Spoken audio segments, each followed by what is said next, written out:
لا إله إلا الله وحده لا شريك له وأشهد أن سيدنا محمد عبده ورسوله صلوات الله والسلام عليه وعلى آله وأصحابه ومن اتبع سنته إلى يوم الدين. In the name of Allah, the most gracious, the most merciful, we start by praising Him, seeking His aid and His forgiveness. Anyone whom Allah subhanahu wa ta'ala guides, none can misguide them. And anyone whom Allah subhanahu wa ta'ala misguides, none can guide them. We send an abundance of peace and salutations upon our beloved Prophet Muhammad sallallahu alayhi wasallam, upon his family and his companions, and all of those who follow in his footsteps to the end of time. Brothers and sisters, in the community of the Prophet Muhammad sallallahu alayhi wasallam, the Sahaba was an array of different people. You had people that were poor, Ashab al-Suffah. These were poor people that lived in the Masjid of the Prophet Muhammad sallallahu alaihi wasallam. And they were known to have narrated some of the most ahadith of the Prophet Muhammad sallallahu alaihi wasallam because of the free time that they were able to spend around him sallallahu alaihi wasallam. You had the rich, Abdurrahman Ma'uf, who came, migrated to Medina, had so much money, and then donated so much of it as well. You had the elderly, Abu Qahfa, the father Abu Bakr Siddiq, who lived until the Fath Makkah, the migration. But then you also had the youth. So many of these different people lived in the Prophet Muhammad ﷺ's community. And we know that his mission, sallallahu alaihi wasallam, وَإِنَّمَا بُعِثْتُ لِأُتَمِّمَ مَكَارِمَ الْأَخْلَاقِ. Indeed, I was sent to complete noble character. The entire mission of the Prophet Muhammad ﷺ was to develop people, to help people have the best character, both inwardly and outwardly. Inwardly in their knowledge of Allah subhanahu wa ta'ala, connecting with Him, worshipping Him subhanahu wa ta'ala, being aware of Him, and having Allah subhanahu wa ta'ala motivate everything that they do. But also, externally, how it is that they engage with their brothers and sisters in community, the ihsan, the excellence in their actions, and everything else. The Prophet Muhammad ﷺ, he told us, لَيْسَ مِنَّا مَنْ لَمْ يَرْحَمْ صَغِيرَنَا وَيُوَكِّرْ كَبِيرَنَا. He's not from us the one who does not have mercy on the young and does not have respect on the elders. Now this hadith is an entire system of how we should engage as a community and how we should think of the disparity between ages and the different pockets of communities, sub-communities if you will, that we have. With regard to our youth, we have to have rahmah with them. We have to have mercy with them. They have to be people that we love and care about. The journey and the responsibility of a mentor to a mentee, as we see in the life of the Prophet Muhammad ﷺ, is to invest in their well-being, to invest in their development.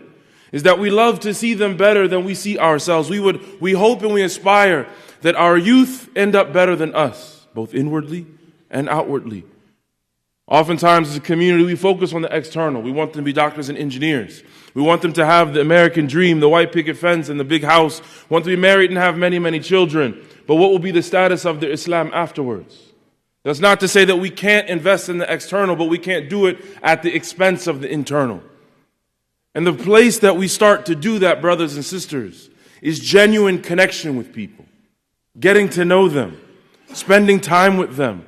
Understanding the things that they love and they aspire to and they want to achieve, but also the things that are challenging them. The things that are causing difficulty in their lives. What their relationships are having, what they want to do, and who they want to be as individuals. If we don't get outside of our comfort zone and spend time with the people who are going to teach our children, if we don't spend time with the people that are carrying on the legacy that we think that we have built, then what are we actually doing? What are we trying to establish? And where are we trying to go? An example of this of the life of the Prophet Muhammad ﷺ was one time the Prophet Muhammad ﷺ in the farewell Hajj was going and a woman came to ask him a question. A very famous hadith, I'm sure you've heard it before. And Al-Fadl ibn Abbas, the cousin of the Prophet Muhammad ﷺ, was riding on the camel behind him when this woman came. Now imagine, this is a young man, just like any one of us was at one time or probably still are. And a beautiful woman came to ask the Prophet ﷺ a question. And the Prophet ﷺ noticed that his vision lingered a little bit too long. He was checking out the woman. And the Prophet Muhammad ﷺ, how did he deal with him? Did he rebuke him? Did he make him feel like garbage? Did he kick him off his camel and say, you're not supposed to be from amongst my people? He merely turned his head to ﷺ. He gave him advice.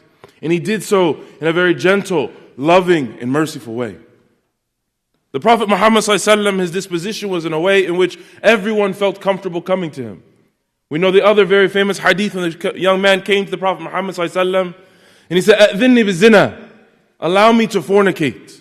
What type of relationship, what type of courage would this young man have to come to our parents, our elders, our leaders in the community today and ask such a serious but also embarrassing question? Brothers and sisters, if we don't establish these relationships of love and respect, of trying to connect with people in our community, then how will we have our young people like these companions were with the Prophet Muhammad ﷺ? How are they going to feel comfortable bringing their desires, their wants, their challenges, and their struggles to us if we don't actually build those connections? Now, I've spoken on a communal level. What about our children? What about our nieces and our nephews? What about our younger siblings? Have we established those relationships? This is the Prophet Muhammad ﷺ with young people in the community who weren't directly related to him. Al-Fadl was, but the others were just in his community ﷺ. We know he was the best of creation. Everyone felt comfortable coming to him. For what about our families? Do we establish these relationships where they feel comfortable talking about their insecurities? Where they feel comfortable coming to us and talking about their challenges, the things that they desire to be? Or do we establish households where we're tyrants and everyone has to follow our way?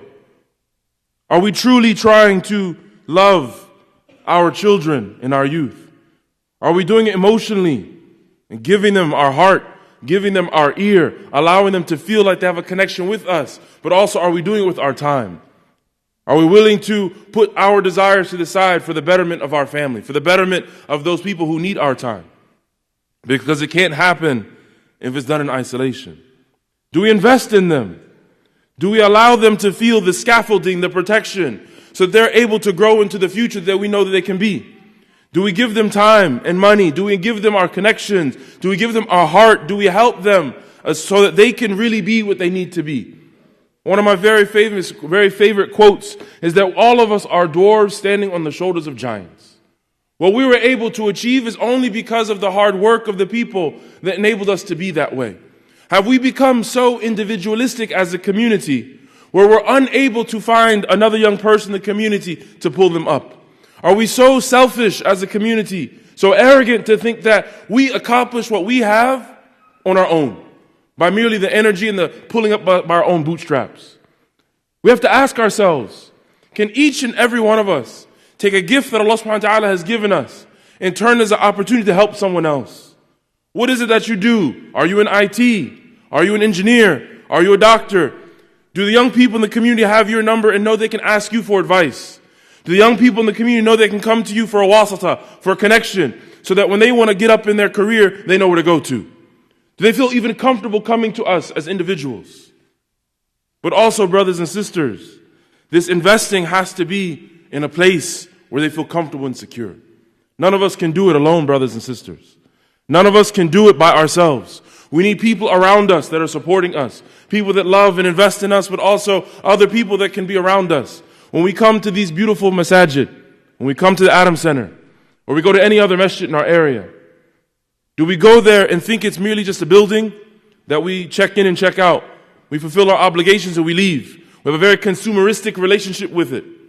Or is it a place that we're trying to invest our time, our energy, our heart, where we're trying to embody and establish a community for our young people to go forward? But brothers and sisters, this is a two-way street.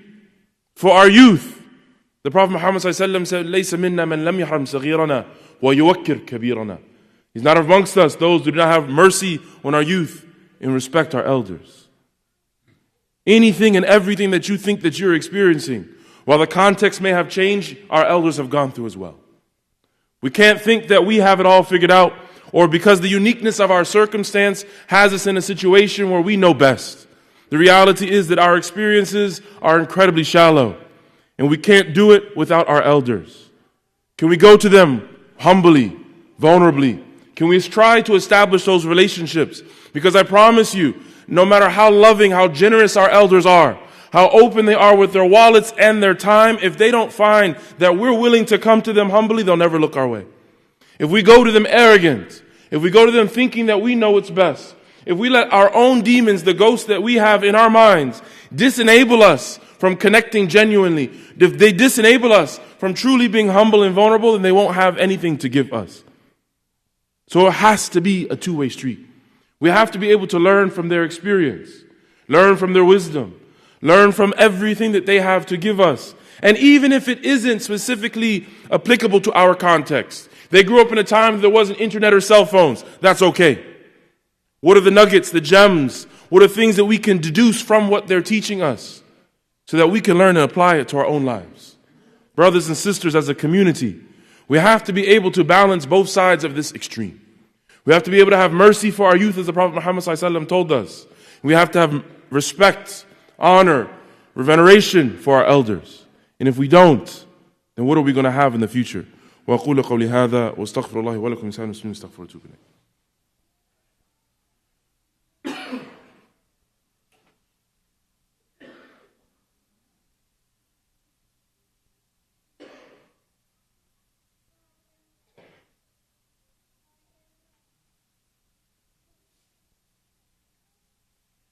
بسم الله إن الحمد لله وحده والصلاة والسلام على من لا نبي بعد أما بعد.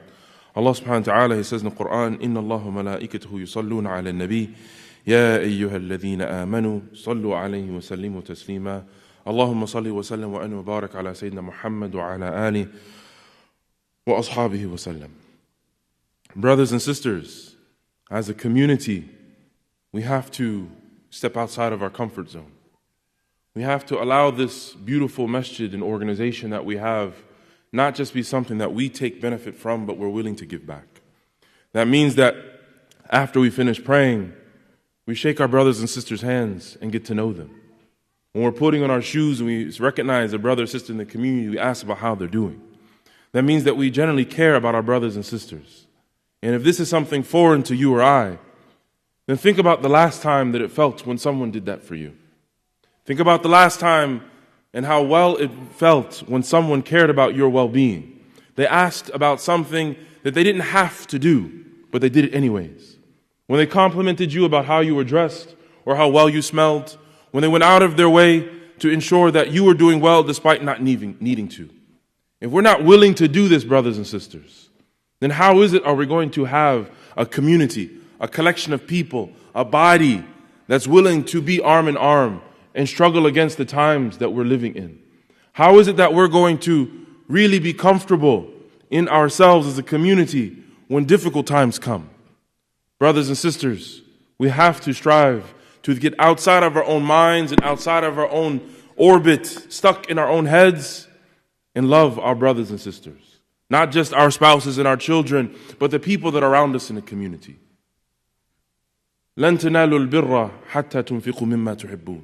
Allah subhanahu wa ta'ala says in the Quran, none will attain piety until they give from that which they love. What we're talking about, brothers and sisters, is being willing to sacrifice for the sake of Allah subhanahu wa ta'ala. And if we're willing to prioritize Allah subhanahu wa ta'ala, if we truly put it out there, or allow ourselves to be vulnerable, then in this process we benefit as well. By prioritizing and centering Allah subhanahu wa ta'ala, striving and seeking to earn His pleasure, His piety, closeness to Allah, then and only then does everyone else start to benefit. I benefit and you benefit. You start to understand how I'm feeling, I start to understand how you're feeling. You start to feel like you have a brother in the community, I start to feel like I have a brother in the community. And if we can do this, truly investing in our brothers and sisters, then perhaps when the difficult times arise, we know who to call. We know where to turn to. We know we can go for support and for help. And we can have people that are going to have our back as much as we, inshallah, have theirs. Outside of loving brothers and sisters, we have to be willing to invest, willing to pour, willing to give and sacrifice, not just emotionally, but every part of our being. Willing to put it on the line for our brothers and sisters. Willing to help our brothers and sisters achieve what they want to achieve. The Prophet Muhammad ﷺ, he didn't do this. His mission of helping people correct their character and developing people was not for himself, sallallahu alaihi wasallam. Was not so that he can be known as the richest man, or the one with the most followers, or. The Prophet ﷺ died with very little wealth. And he wasn't able to see the conquest of Persia or Rome. But because he developed people and invested in them, after he died, ﷺ, the Muslim community spread from east to west. Those same people, the Sahaba, were able to carry on and we're able to inherit their tradition till today. Are we investing in people? Not just financially, but so that when we meet Allah subhanahu wa ta'ala, there's a legacy of people following us. Well, this person taught me, and they taught me, and they said that was the ethic that I have. And we have brothers and sisters in the community. When you get to know them, you're like, why are you this way? Well, their parents were like this. Their grandparents back home did these things, and so they do them as well. And they saw some aunt or uncle do this, and so they want to carry the mission forward. Can we all invest in each other? Can we be willing to put our own egos and our own desires to the side and be a little bit uncomfortable? And lastly, brothers and sisters, can we be willing to be like the Prophet Muhammad ﷺ and have mercy and love on our youth, but also respect for our elders? And by holding this extreme, by being able to be mindful of those that are younger than us, be patient with them, generous with them, understanding that they don't have the same wisdom and experience that we do have. Age is a very interesting thing. You wake up one day and you're 10, 20 years older and you don't understand why the same things that you used to do are now annoying you so much. It's okay. And if we can't remember ourselves doing the same thing, then we have mercy for them and what they're going through. But while we're holding this extreme, while we're trying to be merciful and kind to our young, can we respect our elders? Learn who they are, what they went through, what the difficulties and struggles they struggled through, how it is that they sacrificed everything so we could have what we have today. And if we're able to do this, brothers and sisters, perhaps we'll live in a community of love and service, a community where we love each other for the sake of Allah subhanahu wa ta'ala and are willing to serve every demographic of the community, our young and our old. We ask Allah subhanahu wa ta'ala to make us a community of love and service that prioritizes Him subhanahu wa ta'ala in everything that we do, the things that we aspire towards and the way in which we act. We ask Allah subhanahu wa ta'ala to make us a humble community, a community that's willing to be generous with our time and ourselves, be generous with our wallets and our hearts so that we can uplift the next generation that come after us. We ask Allah subhanahu wa ta'ala to make us a community that comes together upon ta'awanu ala al-birri wa taqwa, that come together upon righteousness and piety. And we ask Allah subhanahu wa ta'ala to never make us come together upon ithm al-udwan, about sin and transgression. And we ask Allah subhanahu wa ta'ala to make things easy for our larger community, not just those that are with us today, but those that may be struggling worldwide, in Sudan, in Gaza, in Lebanon, in Syria, in everywhere, India, Kashmir, wherever our brothers and sisters may be struggling. Ya Allah, never let us forget that they are our community too. They're from the Ummah Muhammad sallallahu alaihi wasallam, and allow us to continue to make dua for them, to continue to donate on their behalf, and most importantly, Ya Allah, allow us to benefit from their experiences so we can get closer to you. وأقول قولي هذا واستغفر الله ولكم سائر المسلمين استغفروا وتوبوا إليه أقيموا الصلاة.